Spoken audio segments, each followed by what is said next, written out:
Where is Dad? I think Dad has made some excellent progress today. Your dad, he's a fun guy, right? And I love him so much, and I think he's the greatest dad in the world.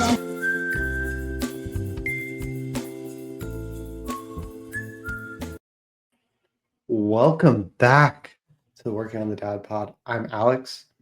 With me, as always, my co-host Ethan. Tonight, we are talking about getting ears pierced. Not ours. If you're watching on video, maybe you can't see past our AirPods, but we do not have any earrings. But we are talking about that life stage for your kids. Typically your daughters, but sometimes your sons.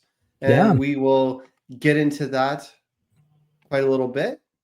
First, we'll have story time. After that, we will work on the dad bod. But before we get into any of that, this is your reminder to like and subscribe wherever you get your podcasts, especially on YouTube. That's the best way to help us.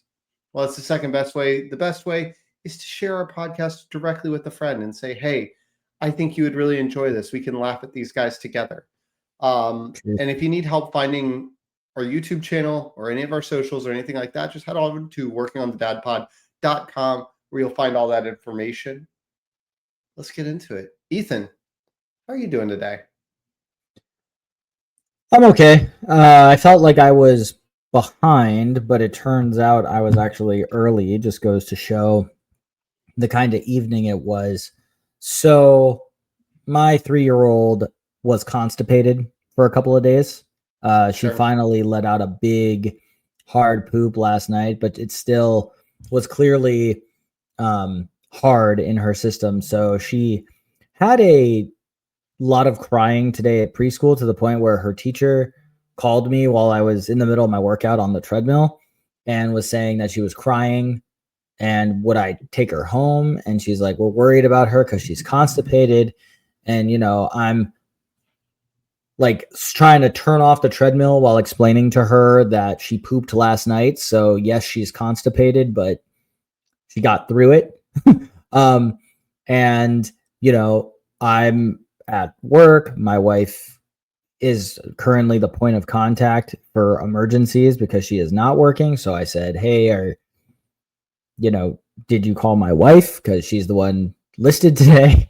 And she's like, yeah, she didn't answer. And that caused a whole annoyance that we've worked through. But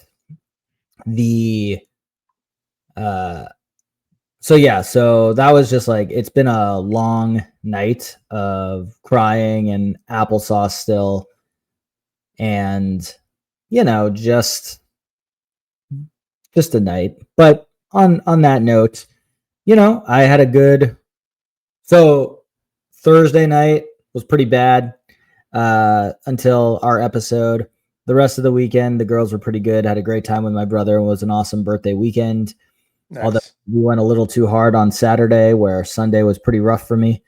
And then on Monday night, just to bookend the long weekend, my 3-year-old started acting like a poop head again. Because, you know, why not revert, you know? So it turns out that was the start of the constipation in hindsight. But she started full of crap and she just kind of stayed there. Exactly. Well said.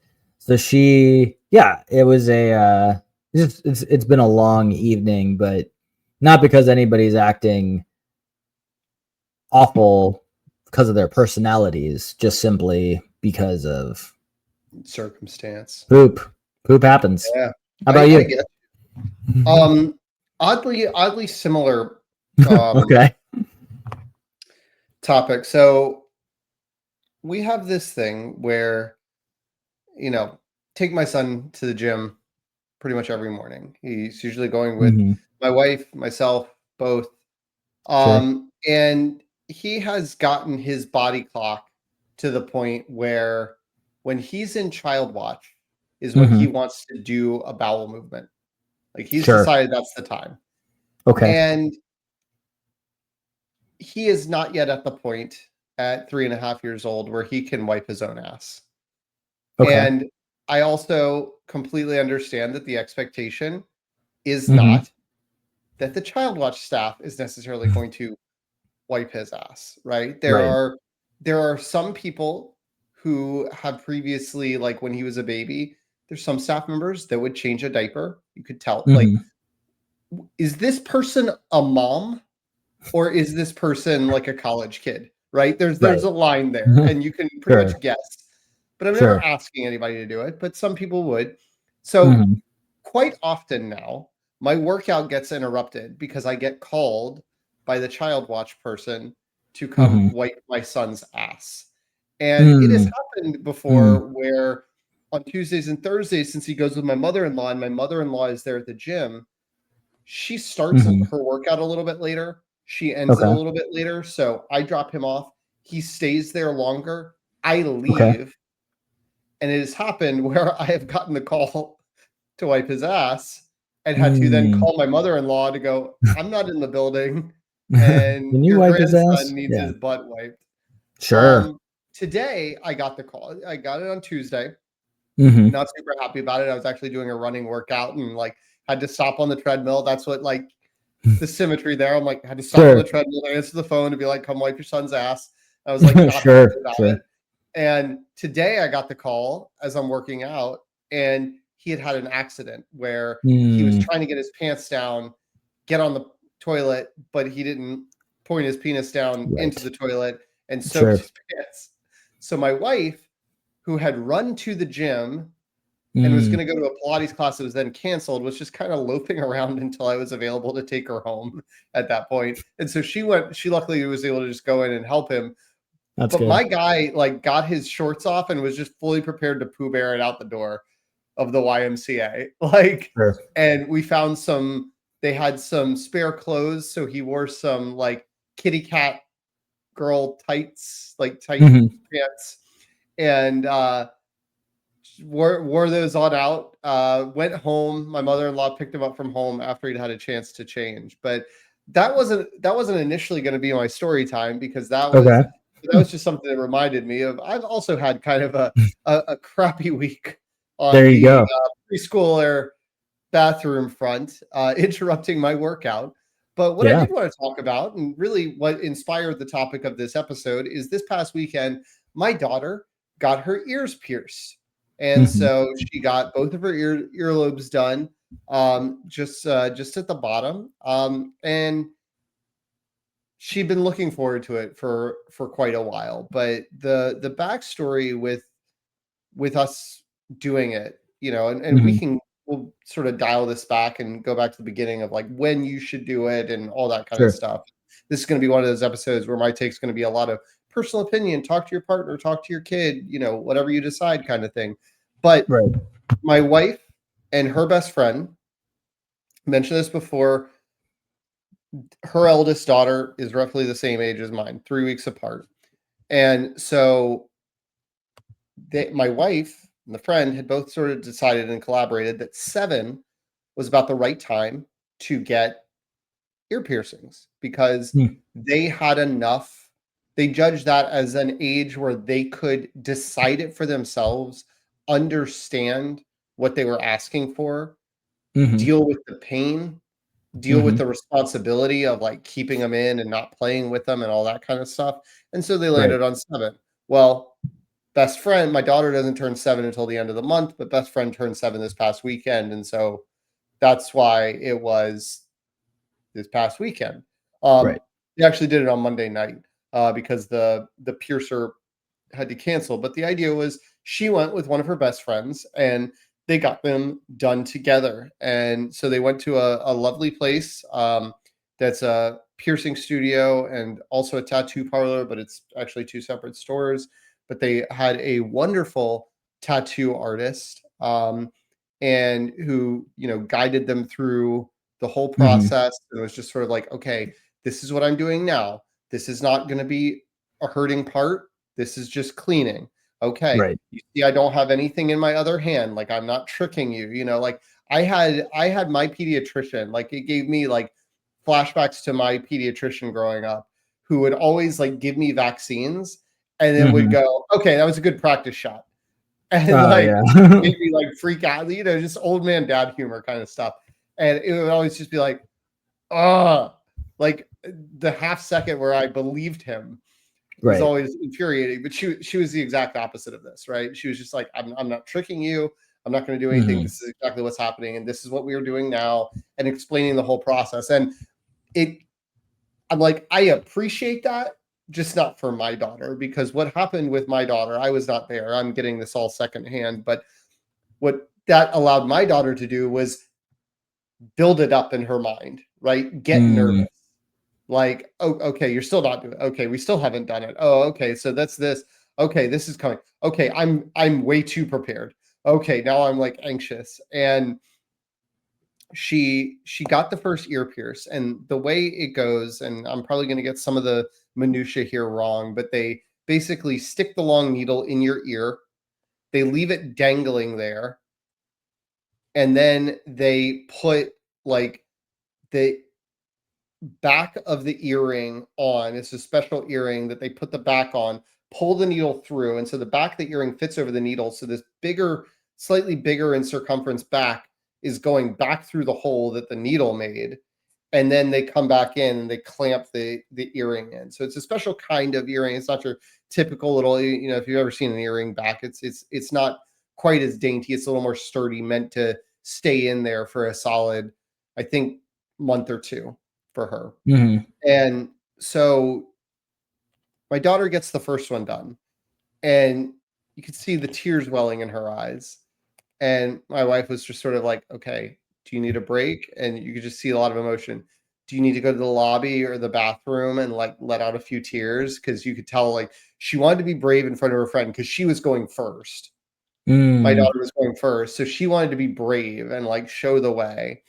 And she was like, I need to go to the bathroom. So she went to the bathroom, and like my wife went in there with her and like thought for a minute that we were going to walk out with a daughter with one ear pierced, right? Just like that she was not going to go through with it. She sucked it up, for lack of a better term, got it together, and got the second ear done. And then I was told that the friend let out a few tears, but a couple tears streaming down her cheek, but not nearly as bad. So was quite it was quite an interesting experience, but she was very, very excited about it, and she was very happy once it got done, to have the earrings, because she is very much a girly girl and likes girly feminine things. And so she was just very, very excited to not have to like wear clip-on earrings that she eventually loses within an hour of putting them on. Sure. Yeah. So my daughter is a little more than a year younger than yours, for those of you listening. So we have not had the discussion about pierced ears yet. So my real experience is none, but I know my the two things that influence my decision are these two stories. My mother was quote unquote forced to get her ears pierced. And Mom, I know you listen, so I'm sorry if I get the story, don't get every detail correct, because I didn't talk to you beforehand. But my grandfather had an older brother who had a lot of gambling debts, but he was a jeweler. And my grandpa would, instead of bailing him out of his debts, would buy jewelry from him so that he had cash to pay off his debts. And eventually my grandmother had too much jewelry. So my grandpa took my mom to get her ears pierced, because he was like, you've got to step up and take some earrings. So that happened.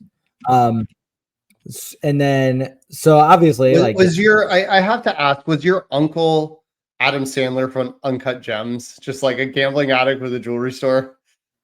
Yeah, actually, okay. Yeah, okay, yeah, and he also, so little deep here. So my grandpa had another brother who was like an alcoholic, but and like a complete drunk, whereas the older brother was the gambling addict who had a drinking problem, where if he started drinking, he could not stop, but like could go years without a drink. But the moment it happened, it was no control. So not great. Just a bad place to be. Anyway, my grandpa was the good one. So, and then what I did confirm this morning was that my wife, or not this morning, before the episode, because I had heard this story. So my wife's older sister, around age 3 or 4, I think 4, complained so much about wanting to get her ears pierced that my mother-in-law just took her. And because my wife was 1, she just said, well, I don't ever want to deal with this again. So pierced her 1-year-old's ears, my wife's ears. Sure. I know a lot of kids at preschool, toddler age, who have pierced ears. I'm not going to judge anybody for doing that. Right. But to me, I think doing it before your kid asks, without the consent, is just not something I'd be comfortable with. So, right. And I think that's where I was going. That I think there are a lot of I don't want to say there's a lot of differing opinions out there. I think there are a couple. There are 2 primary schools of thought, and it is those. It is one, piercing their ears before they can have the full stream of emotions. Right. The idea, the logic there being that the baby's gonna cry no matter what. Like, the baby's always gonna cry when it's said. It has no other communication method. I'm used to the baby crying. Like, let's just go ahead and get it over and done with, because, like, I can stick a nipple in their mouth or a bottle in their mouth or give them a pacifier or distract them easier or whatever. And the calculus becomes, quite honestly, it's easier on you as a parent. Right? Yeah, no, I get why one would do it. Yeah. My wife and I are very big in a lot of scenarios around bodily autonomy, right? I don't want to say a lot of scenarios, just in general, but around bodily autonomy. And so that's why it was really important to us it was really important to my wife. And I think this is one of those things where I'm not going to say the dads get no say, but I also recognize that it's not necessarily like this even 50-50 split on a decision kind of thing. Like, it's probably in a, normal heterosexual couple, like in your typical heterosexual couple, it's going to more likely be the mom that goes with the daughter to get the ears pierced. Right. And so therefore, it's a little bit on the mom. Like, they're having to shoulder the burden of being the emotional support in that room, and like what they can handle matters more than just the dad's feelings alone. And I'm maybe not saying that perfectly, but the idea, my wife and I were on the same page, because if without thinking about it, I may have gone like the infant route of like, yeah, this is just easier, let's get it done, without thinking about the bodily autonomy side of it. And I definitely did want, like, because there's a chance you pierce a baby's ears and they decide they don't want their ears pierced, right? They, maybe turn in, they become one of those kids that just doesn't, they become a girl who doesn't want to do girly things, who doesn't want to be associated with girly things, what they used to call like a tomboy back in the day, or something like that, where they have no interest. And granted, the holes in your ears aren't that big, but at the same time, like, I don't love the message of that sentence. I agree. And also I think about sometimes, like a baby accidentally ripping the stud out. But again, it all came down to the same thing with me, and where the moment I heard that story, years before I became a father, I said, I don't really like that. You didn't get a choice. And, my wife likes her earrings. She got a second hole in her ears later, but it's just like, to me, like, she agrees with me, but I was the one who came out in full support of, if we have a daughter and we're not getting her ears pierced until she asks. That was my position. And, it's how I feel. And that's just. Has your daughter asked at all, your oldest? She brought it up? Nope, hasn't come up yet. But I thought this was a good time when you mentioned this was happening. I thought it was a good time because you're obviously going through it. I assume it's coming because she's got friends with pierced ears. My daughter's never gotten a haircut before, which we've talked about. And tomorrow she's going to go with my wife to get her haircut to see what a haircut is like, you know? And then, you know, she did say, well, I kind of want my ends cut because like my ends get knotty. So, you know, we'll see if the stylist does her ends tomorrow. I don't know. She might chicken out, which is totally fine. But we think it was important that she goes to see my wife's haircut and see what it is like. So it's kind of on the same wavelength. So. My wife actually got 3 piercings on Monday when my daughter got hers. And it wasn't this like, let me show you what it is. Because my daughter was bought in, right? She was like, I want to do this, you know, whatever it takes kind of thing. But my wife wanted to get some, but my wife has a thing where sometimes she, not in the moment of needle exposure, but a little bit after, she starts feeling woozy, lightheaded, and has had fainting spells. I don't know if you remember Greek week, like our junior year. I remember a couple of her friends having to go over and console her because she passed out on the blood donation table. This was before we even started dating. And I was sort of like, oh, that girl's having a rough time. I don't remember. So she thought about going first, but her friend is like, you are not going to pass out in the lobby and like leave me to like hold your daughter's hand through this core memory. Like, you go in after and like we could get your car later or something, but like you're gonna hold her hand. You're gonna be, and my wife didn't end up passing out, right? Although it ends well, but she went second, and my wife got a 3rd hole on one ear, a 4th hole on another ear, and she got like a bar that goes like basically right where my AirPod is.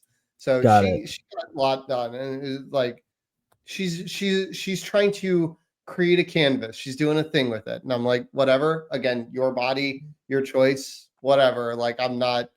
Yeah, I asked her a lot of questions, trying not to be like, why would you do this? But like as someone who has only had fleeting interest in a piercer because I thought it looked cool one time and then going, nah.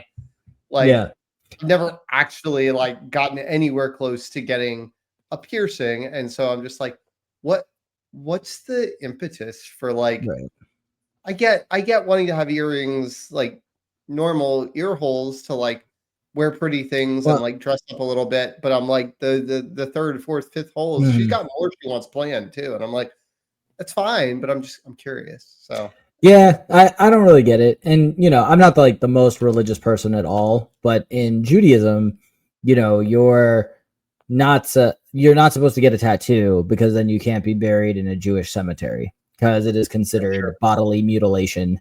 And the rules are slightly laxed on piercings because you can take them out when you're buried. So again, not that is stopping.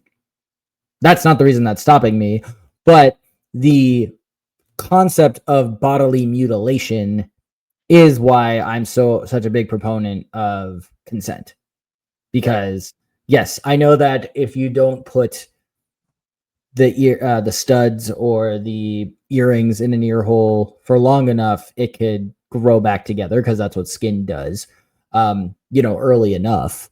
But again, I see little girls in preschool, or not even preschool, the infant classroom with piercings, and my thought is they have no idea that happened and they had no say in that. And to me, that's not for me. So no, I agree. And one other just sort of side note that I thought of about just thinking about what it would be like to have an infant with pierced ears is like, because they cry, that's how they communicate about everything. I peed my diaper, I'm tired, I'm hungry, whatever. Like it's often hard to differentiate those cries and what those cries mean. And like, what if it's like this is infected, right? Or like something like that. Like there's just a lot more that I'm like, I don't need, like being a parent to a new baby is a level of stress about their well-being because they can't tell you anything that just fades once they start talking, right? Right. And can start telling you what's going on some level, and just like Right. not being able to know, like, okay, did this go wrong, did this go right, whatever. But Right. the next thing I wanted to talk about was picking a place, because I think this is like an important point of it, because I do think that when we were growing up, and it's still the case, but a lot of people just like went to Claire's and got it done, went to a mall kiosk and just got someone to stick them in the ear and do that. And my wife didn't want to do that, and I wouldn't have wanted to do that either, just because I'm like, I don't want some like mall worker just like, doing sort of the bare minimum job. You get what you pay for. You're sticking a hole in a fairly small ear. Like, let's do this right. It's going to be there Mhm. forever, and like, if you miss, you don't want to mess it But up. but before And you so that's why. before Go you ahead. get into how you picked it, I want to say that even though we are who knows how long away, we've already made the decision because it's offered to do it at the pediatrician. Yeah, I was going to say that is one place that you can definitely get it done. You can go to your pediatrician; they can do it in a very hygienic manner. You can go, like my wife did, to a piercing studio that is, specially set up for that. And this place was immaculate, clean as a whistle, all sorts of sanitary procedures, and so Mhm. um, felt really good about that. Um, and then obviously there's the like low end of that spectrum, the Claire's, the mall kiosks. And like, Right. I'm not telling anybody to avoid it, because I don't know that it's like some like, oh my God, like you hear horror stories, but again, hearing horror stories in this day and age just means like the story got out and got popular. It doesn't necessarily Mhm. mean that that happens a lot, kind of thing. Right. Right. But I do think you run some more risks. And why do that? This isn't the most expensive thing, and it's also, Right. even if it's more expensive to go to the pediatrician or go to the, piercing parlor with great reviews, like, it's once, right? Once you start talking second, third holes, belly buttons, Mhm. noses, anything else you want to do, like, those can be like with your allowance and or Mhm. adult decisions, right? Yeah. So Right.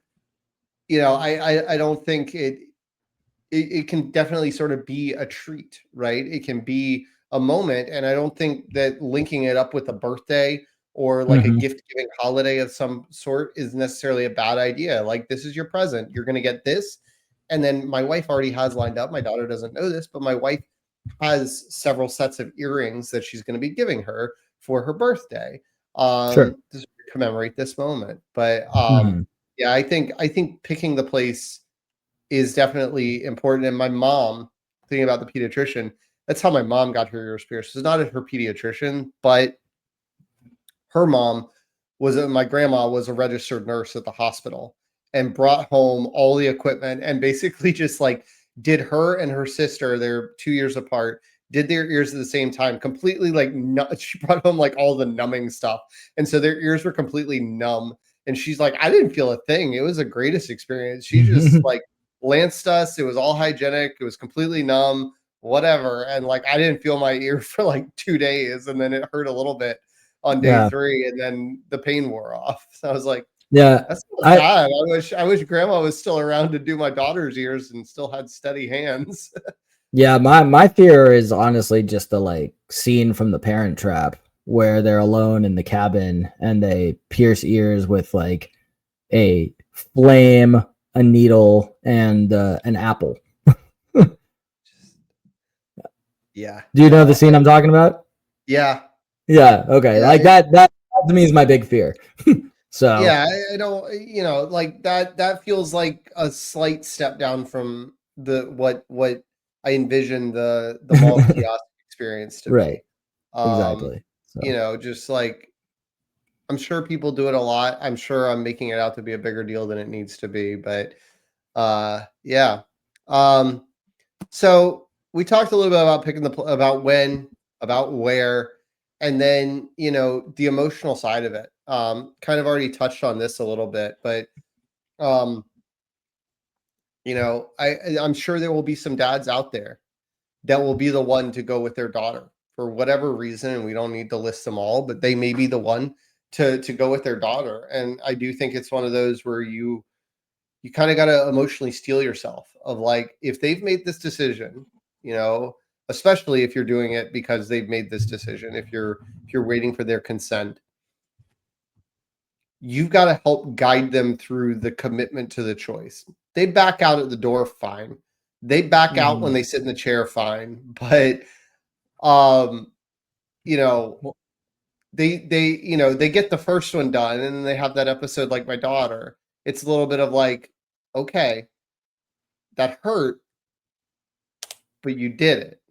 And that means you can do it again, kind of thing. And my wife actually asked the piercer, she said, do you ever get people that walk out of here with just half of what they asked for done? And she goes, not a lot.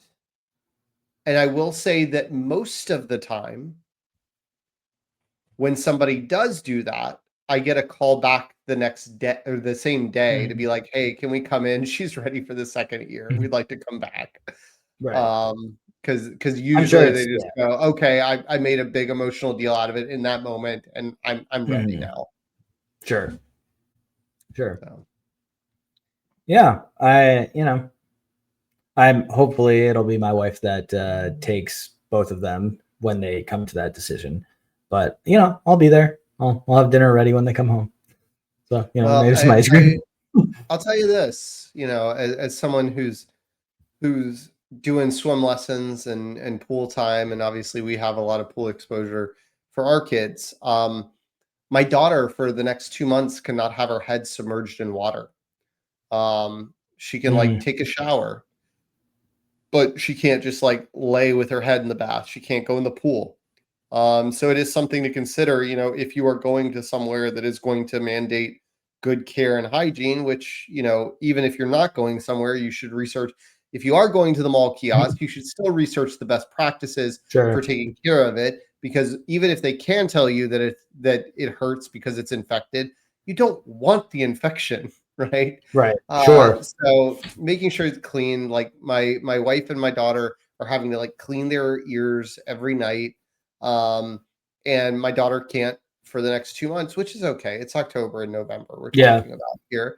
She can't get her head submerged in water. But if like your girls, they're going to like indoor swim lessons, it's like, okay, maybe this is a thing of like, this is a reward for passing all your swim tests and graduating swim school.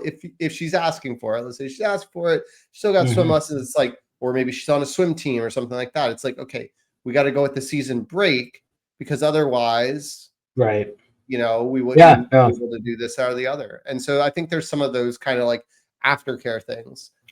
That's a good one to keep in mind, because in the climate we live in, maybe that's a winter thing. right. Hanukkah present or something. But I think just getting them to take care of them and understand and be committed to it, right? Because unlike the clip-on earrings that my daughter would wear from time to time, right, and lose every time, it's a commitment, because you are for that first month or so committing to wearing exactly what you picked out in your ear all the time, sleeping on it, bathing with it, all of that. And then once you get to a point where you can change them up, you still need to be wearing earrings pretty consistently for a while so that ear hole doesn't close up. And then it's like, you still don't want to like go weeks on end at any point. It's sort of like you're committing to wearing earrings on a pretty ongoing basis until that hole is nice and set, which takes a long time for your skin to decide, okay, we're just giving up. We're not going to try and heal this hole anymore. Right. Yeah. Lots to think about. Glad we talked about it, because I'm sure it's closer than I want it to be. So Well, and I think it's just understanding the commitment, and that's why my daughter has really wanted it for many years, and she's very much understood the commitment, and she's been excited. She's like, I want earrings every single day. So yes, give me earrings that I have to wear every single day, and so she's pretty happy about it. But yeah, it's been a fun week for her. She's been showing them off to people and seeing them, and my mom I know is super excited because she's got a lot of like hand me down jewelry and stuff that she wants to, give my daughter and those kind of things. She's holding off not making it a birthday present because we kind of want that to be my wife's thing of their special moment. But for other holidays or other occasions, my mom's locked and loaded to be nice. bestowing earrings upon my daughter. And I'm like, please everybody out there like that's trying to give her earrings, get her a jewelry box because like we picked up like 4 hair ties off the floor today that she couldn't even see for looking. And there wasn't anything Yeah. else on the floor. I'm like, this girl can lose a water bottle right in front of her face. So please get her something to hold these valuables in. Yeah. It's like I'm not going to replace them, but I am going to have to deal with a meltdown. Yeah. So, I can relate to that. anything else? You want to No. I mean, this was just more of a learning experience for me because, like I said, we're not there yet, and we will be, I'm sure, soonish. But what's your obviously you mentioned the Judaism side of things, and it's not the reason you haven't gotten piercings or tattoos. What do you feel like the conversation is like if one of your daughters comes up to you and says, "Dad, I want a tattoo"? really think about, like what you're going to put on your body because it's really painful to take it off. And honestly, the reason I've never done it is because I'm so afraid of buyer's remorse. You've seen me at like a restaurant where like I'm choosing between 2 food items and I feel Sure. like I No, I get chose that. wrong and like the whole meal is ruined. Even if I enjoyed it, just knowing I might have enjoyed the other thing slightly more. So that's kind of where I'm at. I might say like with a tattoo, wait till you're an adult, maybe. I don't know if I'm like that. I guess I just like don't want I'm kind of on that. Just like I'm like I think it's tough to, I have one tattoo on my back, and I have a couple of ideas for more tattoos that I'm probably going to get in the coming years. And I remember growing up that everybody always told me like, yeah, but how's that going to look when you're like an 80-year-old man wrinkly, and yeah, your skin's all old and wrinkly? wrinkly. Like it's going to look terrible. And like it dawned on me right before I got my first tattoo. I'm like, have I ever wanted to see an 80-year-old man with his shirt off? Like, has that ever been like a thing that like no offense to the 80-year-olds out there, but is anybody like pining for that? Like, and is anybody going, oh man, that 80-year-old guy's got his shirt off and that tattoo looks horrible? Like, no, nobody's thinking about that at that point. They're so faded at that point anyway. But I'm like, so that's not it, but it is the buyer's remorse because I've had plenty of ideas that have flashed through my mind of like, this would be funny, this would be cool, this is very like in the moment, right? Like I remember thinking when I was in college and we were in a fraternity and we were very into like fraternity life of like, this fraternity's forever. Like I'm going to get fraternity letters, right? Or something like that, or like the U for the Canes or something like that. I'm just like, I'm not like, I think there's a high likelihood of buyer's remorse on that. The one tattoo I have is an outline of the 7 continents on my back. It's to signify the trip that my wife and I took, quitting our jobs and traveling around the world. It's a big life milestone that we were already committed to taking. We can never take it back, and I'm okay with that. And then I've got some other ideas that are like symbols around family and some personal stuff. That I'm kicking around that I'm like, but it's not going to be, I've known people that'll get like entire artworks done here or just like have tattoos because they want a new tattoo. Fine. your choice. I'm not judging that. It's just not for me that I'm not going to be like, oh, I think a tiger would look really cool today. Like, no, that's not. I think of the no regrets commercial a lot. And if like, it's almost kind of like aversion therapy for me. Like anytime the thought of a tattoo crosses my mind, I think of that commercial instantaneously. Right. Just the word tattoo, I think of that. And it's like, it's probably what's going to, again, it's not the Judaism side. It is that commercial. Yeah. I mean, like, I think, that's a whole separate conversation that we could dip into, but let's work on the dad bod. Yeah. I'll just go first. I'm 3 pounds heavier than last week. Did a lot of birthday eating and drinking, and I'm apparently the only one in the family that likes the cheesecake. So I've just been having a piece a night. Yeah. So I'm sure. But that said, I've also increased over the last 2 weeks my 4-mile daily run into a 5-mile daily run. So I'm not too worried about it once the cheesecake's gone. So I'm just enjoying the cheesecake, working on the cheesecake. That's today's segment. There you go. Yeah. I'm down about half a pound from last week, and I feel pretty good about it. But burritos are doing their thing, the meal prepping of those. So I'm pretty happy with the results there. But in the gym, I've started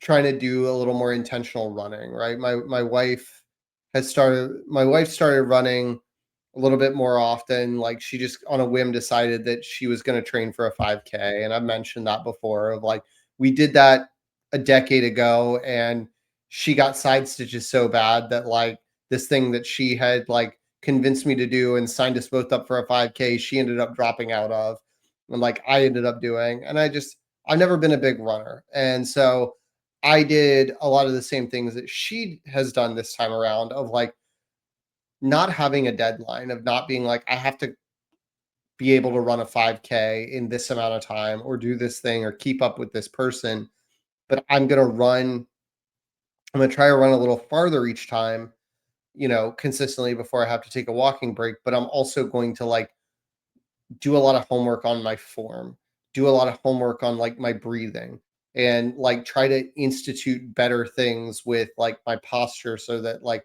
my hip flexors aren't so sore because I'm using the wrong muscles, or like I'm not getting winded because like my head's too far down or something like that. It seems to be paying dividends, but it's also about just like finding the consistency, getting out there and doing it. Like in my workout plan, it's still like the first thing that like if I don't have a given day, on Friday I'll be getting home really late and supposed to be doing a run on Saturday, and I'm like, I don't know that Saturday run's going to happen right now because like I've got to mow the lawn and we've got a lot of other things that we've got to do around the house. So we'll see. I don't know if I'm going to be getting up bright and early to go for a run, but I'm trying to weave it in there along with the weightlifting just to be a little bit more balanced.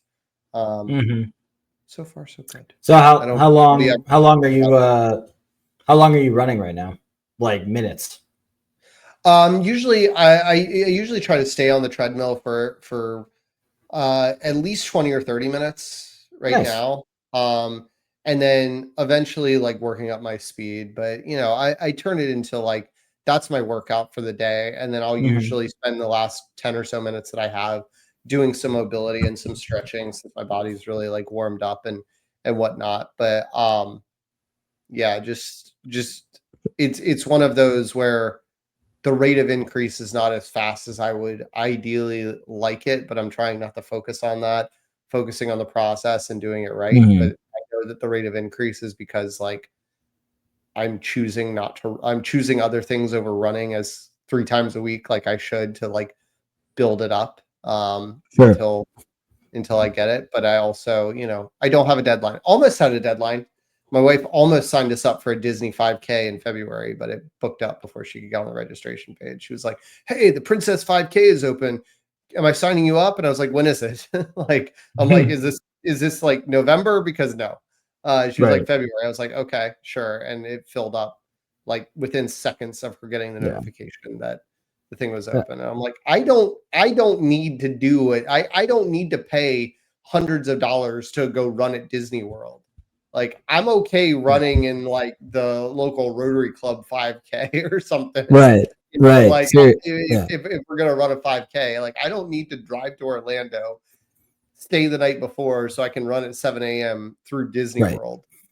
Yeah, that sounds kind of cool and like, but way more not cool than cool. Like it costs money. You get Right, a yeah. discount on your hotel stay while you're there. So I'm like, I have to pay Disney Right. to run the race. I pay Disney because I'm getting the discount at Disney properties. I have to pay them for that. Probably going to want to make a weekend out of it because I'm getting a discount on the hotel stay. So I might as well get some theme park tickets. I'm like, if you had pitched this to me before our Christmas trip, like maybe I would have been incentivized to like get my butt in gear and like go run one to save us money on the trip we were already taking or something if I could do that. But I'm like, this is I don't want to do any of those things to run a 5K. Like the last one I ran, I lived in New York City. I ran a 5K in New York City along a long pier, and it ended at a bar where they gave me a free beer for running it. I'm like, that's the level of commitment. That's my jam. Yeah. Like I said, it sounds cool, and then you add up all the things you just said that make it not cool. And there are people that go crazy on this thing. They have a sure. They have, because they have a 5K, a 10K, a half marathon, and a marathon all on the same weekends. So you can race in all four of these. Oh, they're okay. I guess with a staggered start. All four of these on the same weekend. Like across like 3 days, I think. You could race in all four of these. But they package them. If you buy multiple races, whether it's 2, 3, or 4 races, they package them and they call them different things. If you buy 3 races, you know what that package is called? The 3 race package? The Goofy. If you buy 4 races, you know what that's called? The Mickey. The Dopey. That makes sense. Like making fun of people for like, you want to do this? Okay, Dopey. Like I get it. That's pretty much how I feel. Like, why would I? Why? Like, and you get like a 10 or 20% discount per race or something. Right. Like, I've thought $1,000. Yeah, that's insane. I've thought about doing a half marathon or a marathon before I've thought about it recently because, like I said, you know, I still haven't done any research at all, but I'm doing 5 miles a day on the treadmill in 37 minutes every day I go to work, which is a 7-minute and 24-second mile. And then the other day, last 2 times I ran outside around my neighborhood, which unlike a treadmill, I'm in charge of my own pace and there's some hills and it's not climate controlled. Turns out I was running 8 minutes and 21 seconds. So there's only about a minute between my treadmill pace and it's entirely up to me to motivate my body pace, which I assume is good. Again, I don't do a lot of research. It seems good anecdotally, but you know, a 10K is 6.4 miles. Usually my Friday run on the treadmill is an hour at 7.4 miles. So it's like, I could do a 10K. I'd probably do fine in a 10K. I don't do any research to sign up for anything. And, but I've thought about some people, and clearly this isn't you, and maybe it is me, I don't really know, but like, I think for some people, the racing is like, it's sort of like if you're a golfer, motivator, and you sign up for a tournament every now and then to like test where you're really at, right? Mm-hmm. And that's kind of I think for some people they just enjoy them.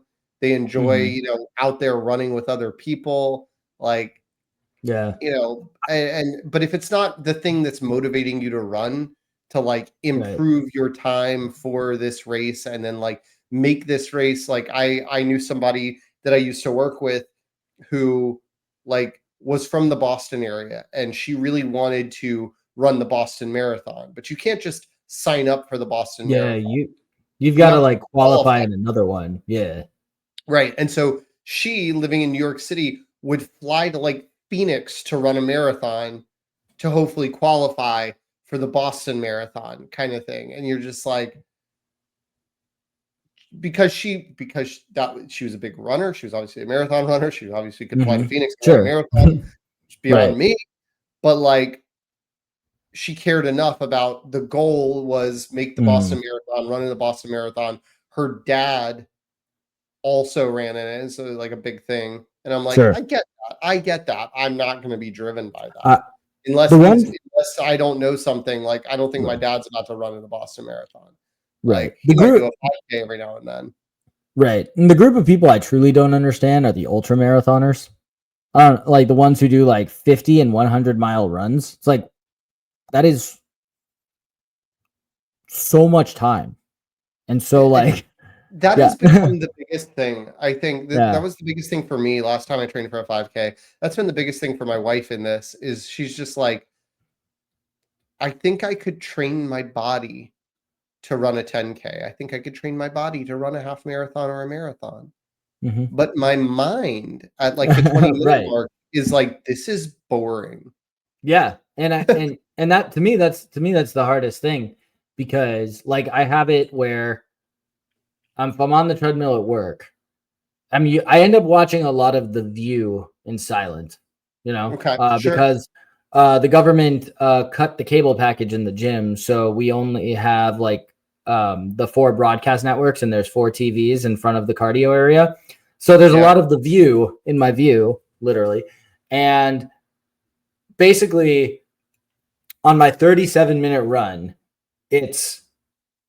I'm going. And then once there's a commercial, I'm like, all right, the next 3 segments, I can look at the clock.